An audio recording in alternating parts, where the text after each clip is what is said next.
નમસ્કાર વિદ્યાર્થી મિત્રો, આ વર્ષે આપણી શાળાઓમાં જે પ્રોજેક્ટ પ્રવૃત્તિ બુક આવી છે, તો આજે ધોરણ 5ની પ્રોજેક્ટ પ્રવૃત્તિ બુકનું આપણે સંપૂર્ણ સોલ્યુશન જોઈશું.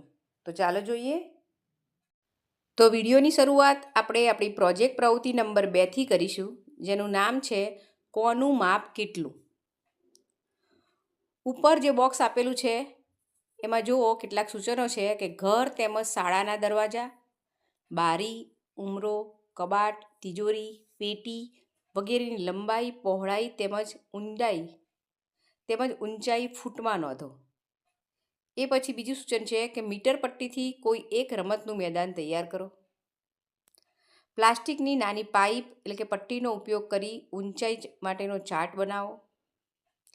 તમારું અને તમારા 2 કે 3 મિત્રોનું વજન અને ઊંચાઈની નોંધ કરો. ઘરના 2-3 સભ્યોની ઊંચાઈ માપો અને નોંધ કરો.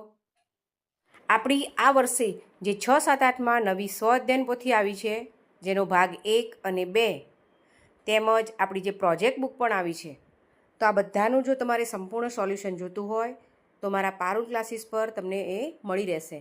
તો નીચે મેં એની ડિસ્ક્રિપ્શનમાં લિંક આપેલી છે, તો ઝડપથી પારુલ ક્લાસીસ પર ક્લિક કરો અને સ્વ-અધ્યયન પોથી તેમજ આપણી પ્રોજેક્ટ બુકના દરેક પ્રોજેક્ટનું સંપૂર્ણ સોલ્યુશન જુઓ, સમજો અને તમારી પ્રોજેક્ટ બુકમાં નોંધો. તો બરાબર, તમારે જો સંપૂર્ણ સોલ્યુશન જોતું હોય તો ઝડપથી ફટાફટ જઈને પારુલ ક્લાસીસની લિંક જે ડિસ્ક્રિપ્શનમાં છે તેના પર જઈને ક્લિક કરો અને જોઈ લો. તેમજ અન્ય સામગ્રી ઉપલબ્ધ હોય તો તેની પણ લંબાઈ, પહોળાઈ અને ઊંચાઈ નોંધો. તો અહીંયા કેટલાક સૂચનોના પ્રમાણે, જેમ કે નીચે આપણે જોઈએ તો આપણે વસ્તુનું નામ, એની લંબાઈ, પહોળાઈ અને ઊંચાઈ નોંધી છે કે ઘરનો દરવાજો, પછી શાળાનો દરવાજો, બારી, ઉમરો, કબાટ, તિજોરી, પેટી.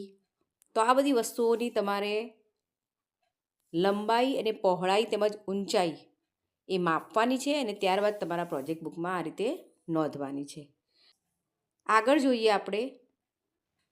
તમારા કોઈ પણ 4 થી 5 મિત્રોના નામ લખવાના છે, ત્યારબાદ એમનું વજન અને ઊંચાઈ પણ નોંધવાની છે.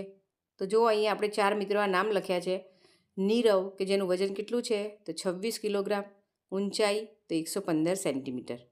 એ જ પ્રમાણે બીજા નંબરે સાહિલ, જેનું વજન છે 25 કિલોગ્રામ અને ઊંચાઈ છે 108 સેન્ટીમીટર. એ જ પ્રમાણે યુગ, જેનું વજન છે 22 કિલો અને ઊંચાઈ છે 100 સેમી. સુમિત, તો જેનું વજન છે 28 કિલો અને એની ઊંચાઈ છે 112 સેન્ટીમીટર.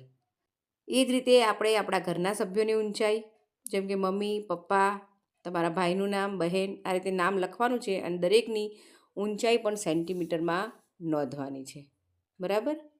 અને પહેલું સૂચન હતું એ પ્રમાણે અન્ય સામગ્રી, જે ક્રમબદ્ધ તમારે સામગ્રીના નામ લખવાના છે, એટલે કે જો વસ્તુનું નામ છે એ કોલમમાં બધી વસ્તુ, ત્યારબાદ એની પણ લંબાઈ, પહોળાઈ અને ઊંચાઈ આ રીતે નોંધવાની છે.